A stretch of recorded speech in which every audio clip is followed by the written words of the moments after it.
Hello everyone, स्वागत है आप लोग का हमारा यूट्यूब चैनल डिफरेंट क्लासेस में। तो कैसे हैं आप सब? आप लोग का कल आने की 20 मार्च को एग्ज़ाम है 10th का सोशल साइंस का। तो आप लोग आशा करते हैं कि आप लोग अच्छे से तैयारी कर रहे होंगे और अभी अच्छे से पढ़ रहे होंगे। ठीक है, तो चलिए आज हम लोग पढ़ते हैं झारखंड बोर्ड से यानी कि झारखंड प्रोजेक्ट रेल के द्वारा जो मॉडल सेट निकाला है उसका मॉडल प्रश्न पत्र 2। ठीक है, तो चलिए इसका क्वेश्चन देखते हैं। ठीक है, उससे पहले अगर चैनल पे नए हैं तो चैनल को सब्सक्राइब कर लीजिएगा, क्योंकि मैं सोशल साइंस का से रिलेटेड सारी कोई वीडियो मैं इस वीडियो में लाते रहता हूँ, इस चैनल पे लाते रहता हूँ। तो चलिए पहला क्वेश्चन को देखते हैं। तो लिखा है जर्मनी का एकीकरण कब पूरा हुआ। ठीक है, तो जो जर्मनी का जो एकीकरण हुआ था पूरा वो 1871 में हुआ था। ठीक है, अगर बात करें इटली का तो इटली का जो एकीकरण पूरा हुआ था वो था 1870 में। याद रखिएगा, ये दोनों क्वेश्चन आ सकता है क्वेश्चन एग्जाम में। ठीक है, तो चलिए नेक्स्ट क्वेश्चन की ओर चलते हैं। नेक्स्ट क्वेश्चन हमारा है कि प्रसिद्ध पुस्तक हिंद स्वराज की रचना किसने की। ठीक है, तो जो ये प्रसिद्ध पुस्तक हिंद स्वराज की जो स्थापना की थी, रचना वो की थी महात्मा गांधी ने। किसने किया था? महात्मा गांधी ने। ओके, फिर हमारा तीसरा क्वेश्चन है कि पूना पैक्ट कब पारित हुआ। ठीक है, तो जो ये पूना पैक्ट पारित हुआ था वो हुआ था सितंबर 1932 को, यानी कि डी नंबर का इसका राइट आंसर हो जाएगा। ठीक है, फिर हमारा चौथा क्वेश्चन है कि अर्थशास्त्रियों ने अंतर्राष्ट्रीय आर्थिक विनिमय में किन गतियों प्रवाहों का उल्लेख किया है। ठीक है, तो ये जो किया है 4 नंबर का वो हो जाएगा आपका व्यापार भी किया है और श्रम भी का उल्लेख किया है, पूंजी का भी उल्लेख किया है। तो इसका जो राइट आंसर हो जाएगा 4 का वो हो जाएगा डी नंबर उपयुक्त सभी। ओके, फिर हमारा पांचवा क्वेश्चन है कि जाम्बर क्या था। ठीक है, तो ये जाम्बर जो था वो था पुराना और विश्वत कर्मचारी। ठीक है, तो 5 का आपका राइट आंसर हो जाएगा डी नंबर पुराना और विश्वत कर्मचारी। ओके, फिर हमारा छठा क्वेश्चन है कि भारत में पहला कपड़ा मिल कब और कहाँ लगा। ठीक है, तो जो भारत में जो पहला कपड़ा मिल लगा था वो 1854 ईस्वी में लगा था और वो बम्बई में लगा था। ठीक है, तो इसका जो राइट आंसर होगा 6 नंबर का हो जाएगा ये नंबर। ठीक है, 1854 यानी कि बनारस सॉरी मुंबई में। ओके, फिर आपका सातवां क्वेश्चन है कि वुल ऑफ छपाई की तकनीक सबसे पहले कहाँ विकसित हुई। तो सातवां का आपका राइट आंसर हो जाएगा सी यानी कि चाइना में। ठीक है, फिर अगले आठवें क्वेश्चन को चलते हैं। आठवां क्वेश्चन बोल रहा है कि कॉर्न लॉ किस देश में पारित हुआ। तो ये जो कॉर्न लॉ जो पारित हुआ था वो था ब्रिटेन में। कहाँ हुआ था? ब्रिटेन में। ओके, फिर हमारा नौवां क्वेश्चन है कि लौह एवं रक्त नीति का प्रतिपादन किसने किया था। तो ये जो किया था वो किया था बिस्मार्क ने। ठीक है, यानी कि 9 नंबर का आपका हो जाएगा सी नंबर, लौह एवं रक्त का नीति का प्रतिपादन। ठीक है, आप लोग क्वेश्चन को अच्छा से पढ़िएगा, है ना। इसके बाद आप लोग एग्जाम को अच्छा से भरिएगा, क्योंकि बहुत सारे बच्चे क्या होते हैं कि कंफ्यूज हो जाते हैं, जिसके कारण वो ना चाहते हुए भी सही आंसर जान के गलत कर देते हैं। ठीक है, आपका जो फिर चलते हैं अगले क्वेश्चन की ओर। ठीक है, आप लोग जो है सो एग्जाम में अच्छे से एग्जाम दीजिएगा। ठीक है, और इस चैनल पे बने रहिएगा, है ना, ट्रस्ट कीजिए। आप लोग को सोशल साइंस में कुछ भी प्रॉब्लम मैं नहीं होने दूंगा। ठीक है, चलिए 11वें नंबर के क्वेश्चन की ओर चलते हैं। 11वें नंबर पूछ रहा है कि श्रीलंका में किस समुदाय ने अपने प्रमुख बनाए रखने का प्रयास किया।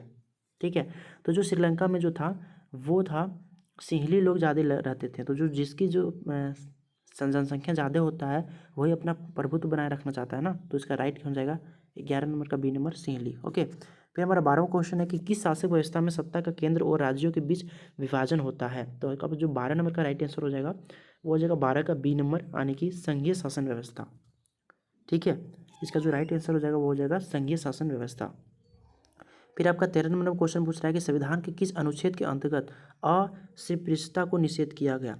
देखिए इसका मतलब क्या होता है, अस्पृश्यता मतलब होता है कि जो छुआछूत होता है ना, छुआछूत उसका उसके ये जो कौन सा अनुच्छेद के अंतर्गत जो है सो उसके बाद उसको ख़त्म कर दिया गया। यानी कि अगर आप छुआछूत कोई भी जाति या फिर धर्म के आधार पर करते हो तो आपको जो है सो जो कानून है उसके तहत आपको कानूनी कार्रवाई होगा। तो ये कौन सा अनुच्छेद में किया गया था। ठीक है, तो 13 नंबर का आपका राइट आंसर है सी नंबर, अनुच्छेद 17। ओके, फिर आपका 14 नंबर पूछ रहा है क्वेश्चन की शिक्षा वन विवाह गोद लेना उत्तराधिकारी आदि विषय पर किस अनुसूची के अंतर्गत आता है। तो ये आता है राज्य सूची के अंतर्गत भी आता है और संघ सूची के भी आता है, इसलिए इसका आंसर हो जाएगा समवर्ती सूची। ठीक है, दोनों आता है। 14 का आपका राइट आंसर हो जाएगा सी नंबर। ओके, फिर हमारा 15 नंबर का क्वेश्चन पूछ रहा है कि नर्मदा बचाओ आंदोलन का मुख्य उद्देश्य क्या था।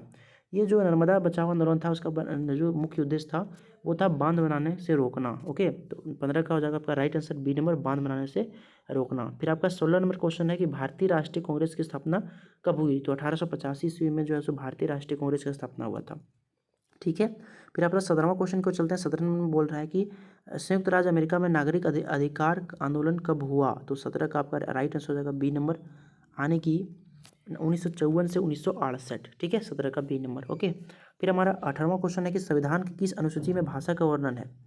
तो ये जो भाषा का वर्णन है वो संविधान का जो है सो 8वीं अनुसूची में भाषा का वर्णन है। ठीक है, फिर आपका 19वां क्वेश्चन पूछ रहा है कि पंचायतों में महिलाओं के लिए कितने प्रतिशत आरक्षण का प्रावधान किया गया है? ये जो क्वेश्चन है ना, ये क्वेश्चन आप लोग को आंसर क्या होगा आप लोग को हमको कमेंट करके बताइएगा। ये क्वेश्चन आप लोग को लिए मैं छोड़ देता हूँ, आप लोगों के लिए मैं ये क्वेश्चन छोड़ देता हूँ। ठीक है, तो अब क्वेश्चन आपको कमेंट करके बताना आप लोग को। फिर आपका 20 नंबर में क्वेश्चन पूछ रहा है कि विश्व में सबसे अच्छी शासन व्यवस्था कौन सी मानी जाती है? तो ये लोकतांत्रिक मानी जाती है। ठीक है, 20 नंबर का आपका राइट आंसर रहेगा ये नंबर, यानी कि लोकतंत्र ही होगा तो ही कोई देश जो है सो तरक्की कर सकता है। ठीक है, आपका राइट आंसर रहेगा बी नंबर का ये नंबर। ओके, फिर आपका अगला क्वेश्चन को चलते हैं। 21वां क्वेश्चन, इनमें से किन राज्यों में काली मिट्टी पाई जाती है? ठीक है, कौन सा राज्य में कौन सा मिट्टी पाया जाता है ये आप लोग कंप्लीट कर लीजिए, क्योंकि ये सारा क्वेश्चन एग्जाम में पूछा जाता है। ठीक है, तो 21 नंबर का आपका जो राइट आंसर हो जाएगा वो हो जाएगा सी नंबर, गुजरात में। ठीक है, मोदी जी से याद रखिए क्योंकि मोदी जी गुजरात के थे। ठीक है, और मोदी जी जो जो काले धन था वो भी बंद करवाया था उसने, है ना, मोदी जी ने।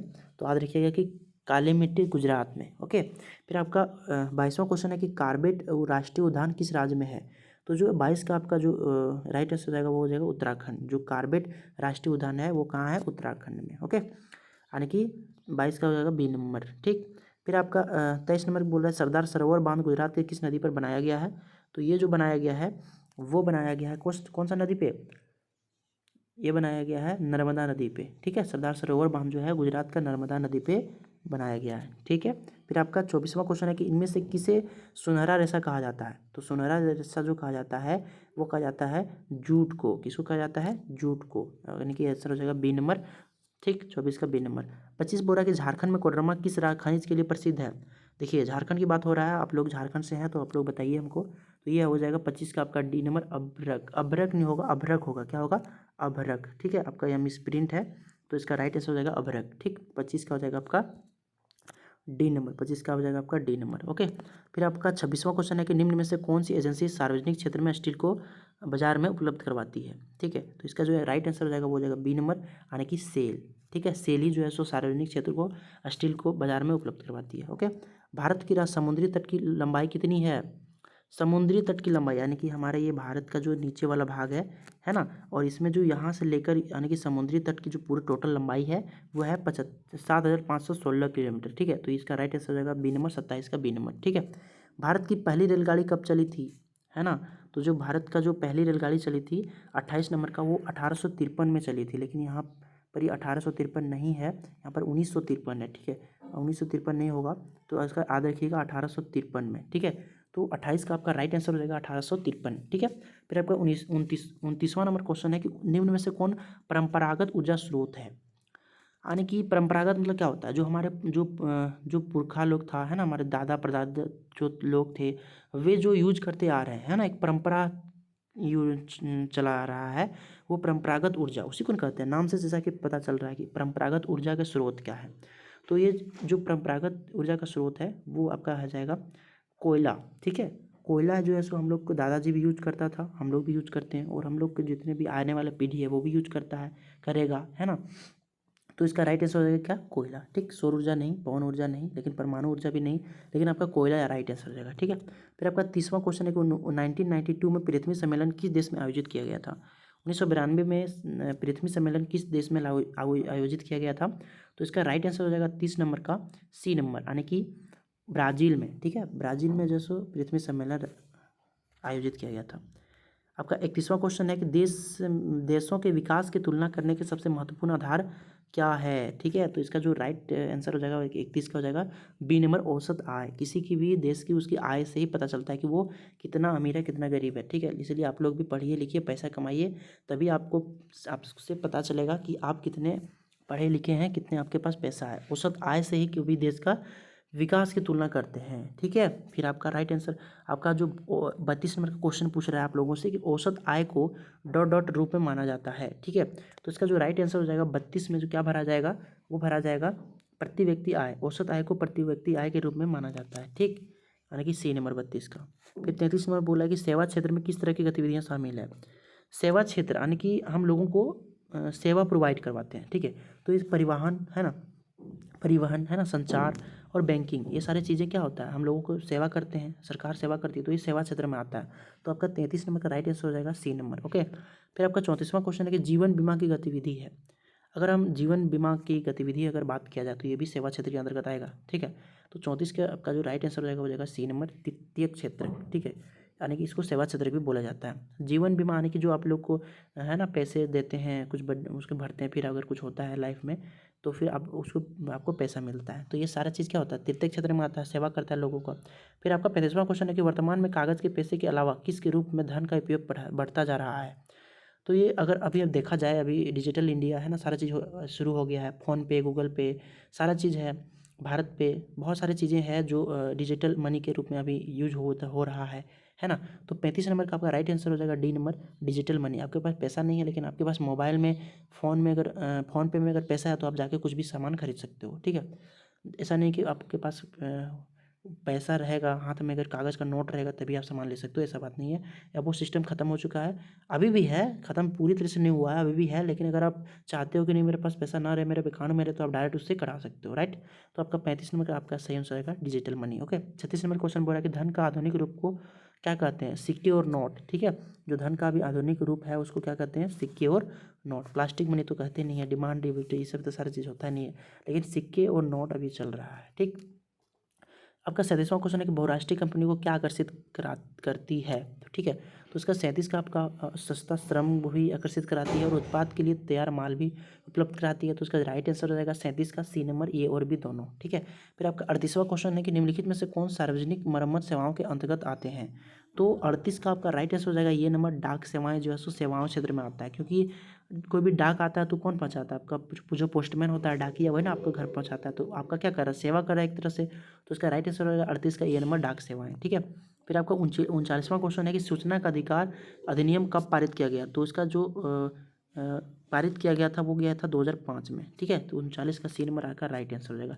जो लास्ट क्वेश्चन बचा हुआ है कि आरबीआई के निर्देशानुसार बैंकों को अपने पास कुल जमा राशि का कितना प्रतिशत नगद रखना पड़ता है। कि अगर जो बैंक है, आरबीआई है ना, रिजर्व बैंक ऑफ इंडिया है, उसके पास कितना कुल जमा राशि का कितना परसेंट आपको उसको नगद रखना पड़ता है, उसका बैंक में रहना चाहिए, तो वो 15%, ठीक है। तो 40 का आपका राइट आंसर हो जाएगा 15%, ठीक है। तो ये मैंने सारा चीज़ करवा दिया सेट 2 का, ठीक है। और सब्जेक्टिव क्वेश्चन भी मैं सारा, क्योंकि कल आप लोग का एग्जाम है ना, तो सारा चीज़ मैं सबको मिला के एक वीडियो में बना के आप लोग के लिए प्रोवाइड कर दूंगा, उसके लिए आप लोग टेंशन मत लीजिए। आप लोग इस चैनल पे बने रहिए, है ना। मैं इस चैनल पे अब हमेशा वीडियो अपलोड करने की कोशिश करूँगा, क्योंकि मेरा भी अभी एग्ज़ाम चल रहा है, ठीक है। जिस कारण मैं अभी कुछ दिनों अपलोड नहीं कर पा रहा था वीडियो, है ना। उसके लिए मैं आप लोगों से तहे दिल से माफ़ी चाहता हूँ, ठीक है। तो फिर मिलते हैं फिर अगले वीडियो में। अगर चैनल पर नए हैं तो चैनल को सब्सक्राइब कर लीजिएगा, ठीक है। और एग्ज़ाम दीजिए, कल के एग्ज़ाम के लिए आप लोग को बेस्ट ऑफ लक, अच्छे से एग्ज़ाम दीजिए, ठीक है। मिलते हैं फिर अगले वीडियो में। Thank you, love you all.